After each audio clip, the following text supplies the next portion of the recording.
une leçon de vie. Et ça ne peut pas passer comme ça inaperçu. Il faut s'arrêter un moment, méditer sur la vie, méditer sur ce qui nous attend, ce que nous devons faire et comment nous devons aborder la vie. Cher Omar Sy était, il y a quelques mois seulement, avec ses deux jambes. Cher Omar Sy, il y a quelques mois, était parmi les plus grands gardiens de but de ce pays. L'équipe nationale, je pense, du Sénégal, il a été gardien de but. Cher Omar Sy est tout simplement jeune.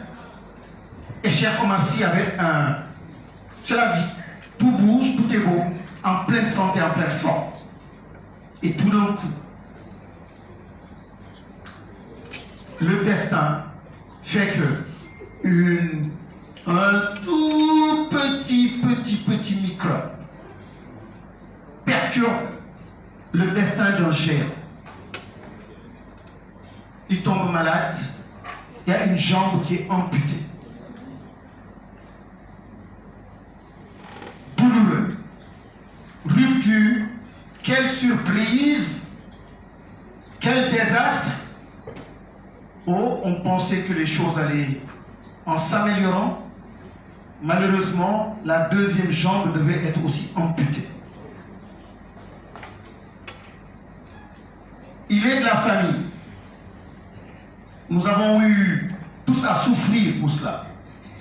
Mais quand je revois cher Omar reprendre la crête, revenir ici à l'école, redonner des cours, je dis, je respecte.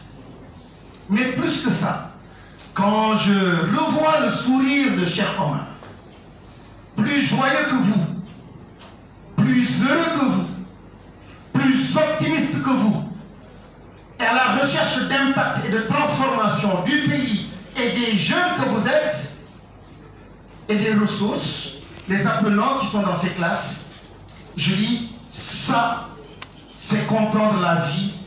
Et cher Omar, on vous respecte.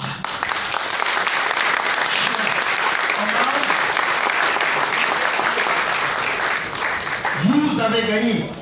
Vous avez gagné. Nous avons perdu ou nous sommes encore dans l'exercice. Mais le défi ou l'épreuve ne peut pas être plus dur que celle-là. Mais que vous soyez encore debout avec votre dignité, avec l'envie de faire, d'aller, sans perdre une seule once de votre optimisme, je dis ça, j'aimerais bien moi vous ressembler. On ne choisit pas son lot d'épreuves. Nous avons tous peur de la famine, des maladies, etc. Mais quand Dieu vous l'impose, mais quand vous réussissez la chose, je dis franchement 100%. Alors, dans quel contexte je le dis?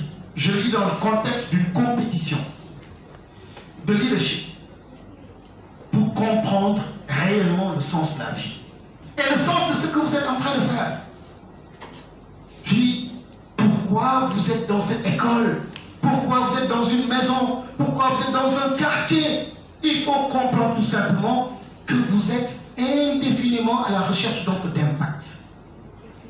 Plus vous impactez de façon durable votre communauté après votre mort, réellement plus vous avez de la valeur sur terre. Et l'objectif dans tout ce que vous ferez, c'est d'impacter, impacter. Et comment on peut impacter de façon durable? Par le vrai, par le juste, mais beaucoup d'endurance. Beaucoup d'endurance comme lui, son endurance.